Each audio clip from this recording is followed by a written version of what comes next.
सबसे पहले आप सभी का डिजिटल राजस्थान यूट्यूब चैनल में स्वागत करता हूँ। आज की इस वीडियो के माध्यम से आप सीखेंगे कि नए पोर्टल से पासपोर्ट के लिए अप्लाई कैसे करें, वो आपको सिखाने वाला हूं। जानकारी अच्छी लगे तो इस वीडियो को जरूर लाइक करना, चैनल को सब्सक्राइब करके आप मुझे थोड़ा सपोर्ट जरूर करना। अब आपको क्या करना है, सबसे पहले आप अपने मोबाइल में या अपने पीसी में किसी एक ब्राउजर को ओपन कर लीजिए। जैसा कि मैं इस वीडियो में गूगल को ओपन कर लेता हूं।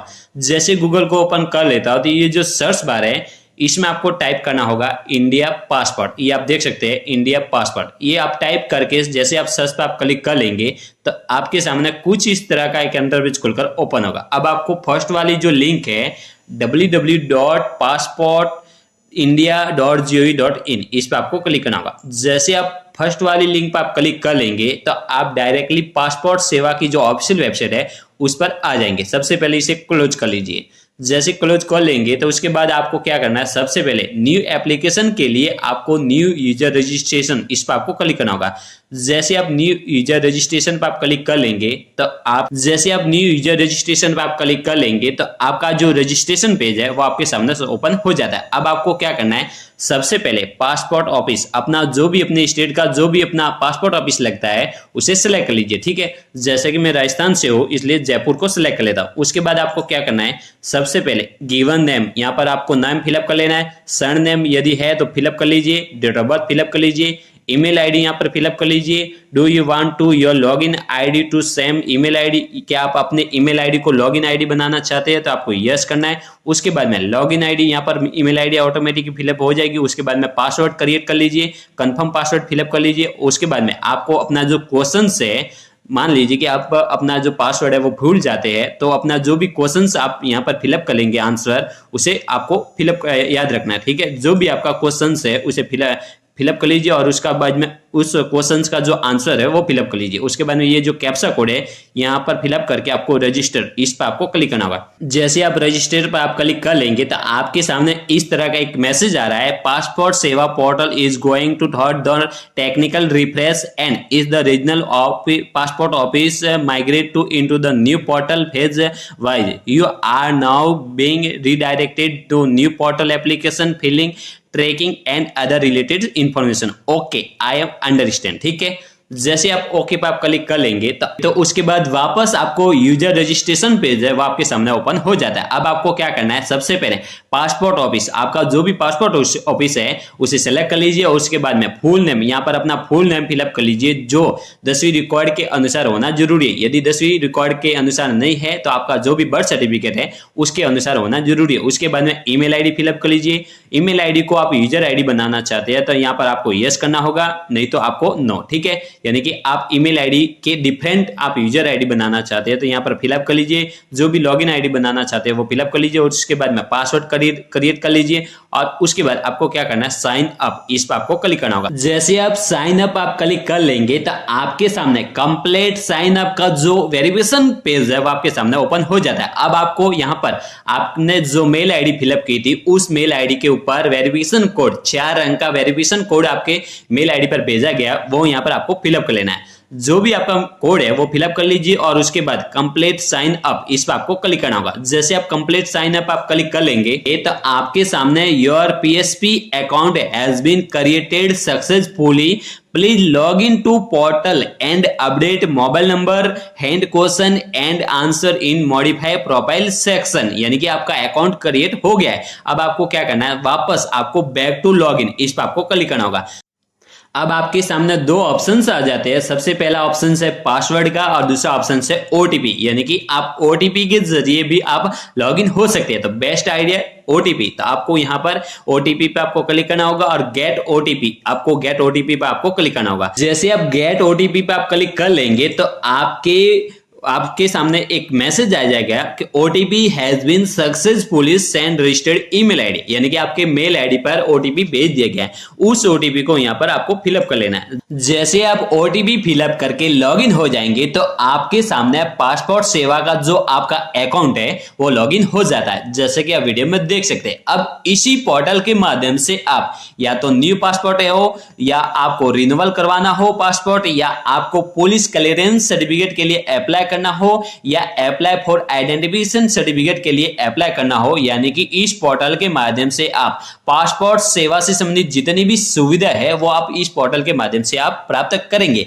अब आपको फ्रेश पासपोर्ट हो या रिन्यूअल पासपोर्ट हो, आपको अप्लाई करना है तो सबसे पहले फ्रेश पासपोर्ट, री इश्यू पासपोर्ट, इस पर आपको क्लिक करना होगा। जैसे आप फर्स्ट वाले ऑप्शन पे आप क्लिक कर लेंगे तो आपके सामने इस तरह का एक मैसेज आएगा, If you have ever held a passport, provide the details below. This will be help you in filling up your application form.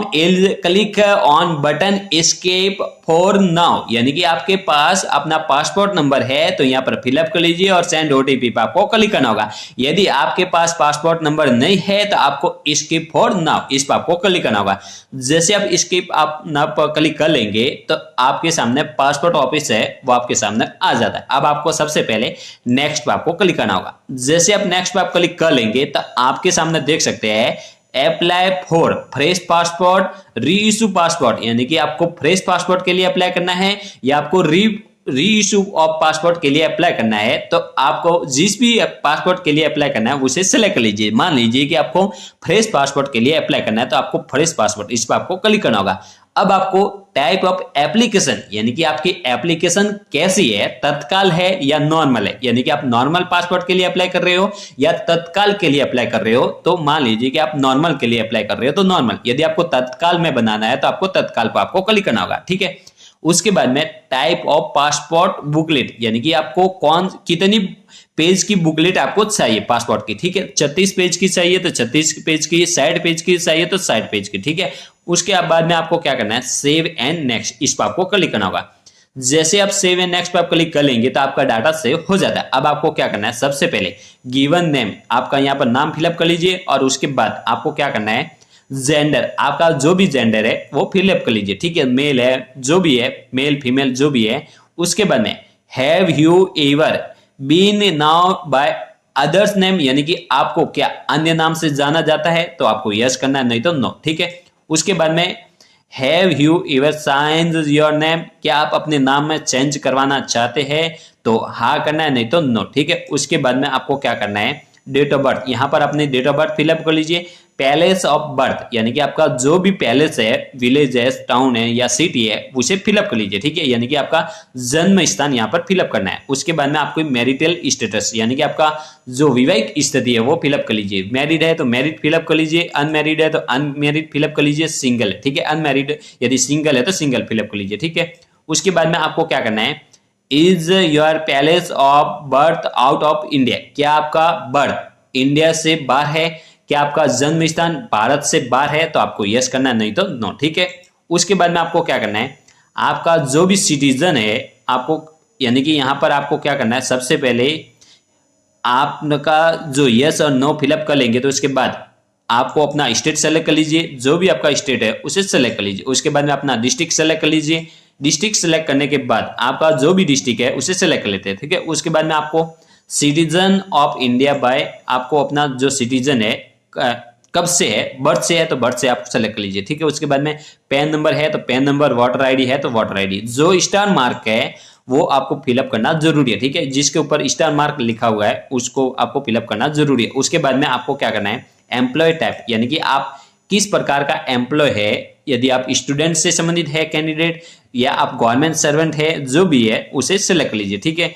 उसके बाद में आपको क्या करना है, जो भी है उसे सिलेक्ट कर लेते हैं, ठीक है। उसके बाद में is adder of your parents in case of minor, यानी कि आप माइनर से संबंधित अप्लाई कर रहे हैं तो आपको यस करना है, नहीं तो नो, ठीक है। उसके बाद में आपको एजुकेशनल क्वालिफिकेशन, आपका जो भी एजुकेशनल क्वालिफिकेशन है उसे सिलेक्ट कर लीजिए। उसके बाद में आपको क्या करना है, सबसे पहले जो भी आपका बॉडी मार्क है वो यहाँ पर फिलअप कर लीजिए और उसके बाद आधार नंबर फिलअप कर लीजिए और उसके बाद आपको क्या करना है, आई एग्री, इस पर आपको क्लिक करना होगा। उसके बाद आपको सेव एंड नेक्स्ट पर आपको क्लिक करना होगा। अब आपको क्या करना है, सबसे पहले आपका फादर्स नेम और मदर्स नेम है वो 10वीं रिकॉर्ड या बर्थ सर्टिफिकेट के अनुसार फिलअप करना जरूरी है। और उसके बाद जैसे आप फादर्स नेम और मदर्स नेम फिलअप कर लेंगे तो उसके बाद आपको सेव एंड नेक्स्ट पर आपको क्लिक करना होगा। अब आपका जो नेक्स्ट स्टेप है वो अपना एड्रेस फिलअप करने से संबंधित है। यदि आपका एड्रेस आउट ऑफ इंडिया से है तो यहाँ पर यस करना होगा, नहीं तो नो। ठीक है, अपना एड्रेस फिलअप कर लीजिए, अपना स्टेट फिलअप कर लीजिए, डिस्ट्रिक्ट फिलअप कर लीजिए, पुलिस स्टेशन सेलेक्ट कर लीजिए, मोबाइल नंबर फिलअप कर लीजिए और ईमेल एड्रेस फिलअप कर लीजिए। और उसके बाद में इज परमानेंट एड्रेस अवेलेबल, यदि आपका परमानेंट एड्रेस अलग है तो आपको यस करना होगा, यदि परमानेंट एड्रेस सेम है तो यहाँ पर आपको नो करना होगा। ठीक है, जैसे आप नो पर आप क्लिक कर लेंगे और उसके बाद सेव एंड नेक्स्ट पर आप क्लिक कर लेंगे। दूसरा स्टेप है इमरजेंसी कॉन्टेक्ट, यानी कि आपको यहाँ पर इमरजेंसी कॉन्टेक्ट से संबंधित जो डिटेल्स है वो आपको यहाँ पर देनी जरूरी है। इमरजेंसी कैंडिडेट का नाम, mobile number, telephone number, email address fill up कर लीजिए। ठीक है, उसके बाद में सेव एंड नेक्स्ट पे आपको क्लिक करना होगा। जैसे आप सेव एंड नेक्स्ट पे आप क्लिक कर लेते हैं तो आपके सामने जो 7वां स्टेप है अदर डिटेल्स से संबंधित जो पेज है वो आपके सामने ओपन हो जाता है। अब आपके सामने आपकी जो विभिन्न शर्तें है वो आपको पूरी करनी जरूरी है। यदि आपको यह जो लैंग्वेज है इंग्लिश में समझ में नहीं आ रहा है तो आपको हिंदी में ट्रांसलेट करना है, तो ऊपर आप देख सकते हैं हिंदी, इस पर आपको क्लिक करना होगा। जैसे आप हिंदी पर आप क्लिक कर लेंगे तो आपकी जो लैंग्वेज है वो इंग्लिश से हिंदी में ट्रांसलेट हो जाती है। अब आप आसानी से अपना जो भी क्वेश्चन है उसका जो आंसर है वो आप प्रदान कर सकेंगे। अब आप देख सकते हैं यदि आवेदक के खिलाफ कोई आपराधिक कार्यवाही लंबित है तो निम्नलिखित विवरण प्रदान करें। फर्स्ट वाला है, क्या आपके द्वारा किए गए कथित अपराध के संबंध में कोई कार्यवाही भारत में किसी आपराधिक अदालत के समक्ष लंबित है तो यस करना, नहीं तो नो। ठीक है, उसके बाद में क्या आपकी उपस्थिति के लिए कोई वारंट या समन जारी किया गया है, उस समय लागू किसी कानून के तहत अदालत के समक्ष लंबित है। यदि आपके विरुद्ध कोई वारंट या समन जारी किया गया है तो यस, नहीं तो नो। ठीक है, उसके बाद में क्या किसी अदालत द्वारा मौजूदा समय में लागू किसी कानून के तहत आपकी गिरफ्तारी का वारंट जारी किया गया है, यस, नहीं तो नो। ठीक है, क्या किसी न्यायालय द्वारा आपके भारत से प्रस्थान पर रोक लगाने का आदेश दिया गया है, यस, नहीं तो नो। ठीक है, उसके बाद में आप देख सकते हैं दूसरी जो शर्त है, यदि आवेदक को भारत की किसी अदालत द्वारा दोषी ठहराया गया है तो निम्नलिखित विवरण प्रदान करें। क्या इस आवेदन की तारीख से ठीक पहले 5 साल की अवधि के दौरान किसी भी समय आपको भारत की किसी अदालत द्वारा नैतिक अधमता से जुड़े किसी अपराध के लिए दोषी ठहराया गया है और उसके संबंध में कम से कम 2 साल के कारावास की सजा सुनाई गई है तो आपको यस करना है, नहीं तो नो। ठीक है, उसके बाद में यदि आवेदक को पासपोर्ट देने से इनकार या अस्वीकार कर दिया गया है तो निम्नलिखित विवरण प्रदान करें। क्या आपको कभी पासपोर्ट देने से इनकार या अस्वीकार किया गया है, यस, नहीं तो नो। ठीक है, उसके बाद में क्या आपका पासपोर्ट कभी जब्त किया गया है, यदि आपका पासपोर्ट जब्त किया गया है तो यस, नहीं तो नो। ठीक है, उसके बाद में क्या आपका पासपोर्ट कभी रद्द किया गया है, यस, नहीं तो नो। जो भी है आप फिलअप कर लीजिए। ठीक है, क्या आपको कभी किसी अन्य देश द्वारा नागरिकता प्रदान की गई है, यस, नहीं तो नो। क्या आपके पास कभी भी किसी अन्य देश का पासपोर्ट है, यस, नहीं तो नो। ठीक है, क्या उसके बाद में क्या आपने कभी अपना भारतीय पासपोर्ट सरेंडर किया है, यस, नहीं तो नो। ठीक है, जो भी आपकी शर्तें है जो आप फिलअप कर लीजिए। ठीक है, क्या आपने कभी भारतीय नागरिकता त्यागने के लिए आवेदन किया है, यस, नहीं तो नो। जो भी है वो आप फिलअप कर लीजिए। ठीक है, जो भी आपकी शर्तें है वो आप फिलअप करके आप सहजे और अगला यहाँ पर आपको क्लिक करना होगा, यानी कि सेव एंड नेक्स्ट पर आपको क्लिक करना होगा। जैसे आप सेव एंड नेक्स्ट पर आप क्लिक कर लेंगे तो आपके फॉर्म का जो पासपोर्ट फॉर्म एप्लीकेशन फॉर्म का जो प्रीव्यू है वो आपके सामने ओपन हो जाता है। अब आपको अच्छे से इसको चेक कर लीजिए। चेक करने के बाद आपको क्या करना है, यदि आपका जो भी डिटेल्स है वो एकदम करेक्ट है तो आपको यहाँ पर मैं मानता हूं कि जानकारी विवरण सत्य एवं सही है, आपको सेव एंड नेक्स्ट पर आपको क्लिक करना होगा। यदि आपका जो भी फॉर्म आपने फिलअप किया है वो एक प्रकार से सही है तो वो आप यहाँ पर फिलअप कर लीजिए और उसके बाद जैसे आप सेव एंड नेक्स्ट पर आप क्लिक कर लेंगे तो आपका जो विवरण सत्यापन है वो आपका सक्सेसफुली हो जाएगा। और उसके बाद आपका अपना जो भी अपॉइंटमेंट बुक करना चाहते हैं जिस भी डेट का वो बुक कर लीजिए और पेमेंट कर लीजिए। जैसे आप बुक एंड पेमेंट पर आप क्लिक कर लेंगे तो आपका जो एप्लीकेशन फॉर्म है वो सबमिटेड हो जाएगा। तो दोस्तों इस तरह आप घर बैठे अपना पासपोर्ट अप्लाई कर सकते हैं। तो please like and subscribe my channel. जय हिंद, जय भारत।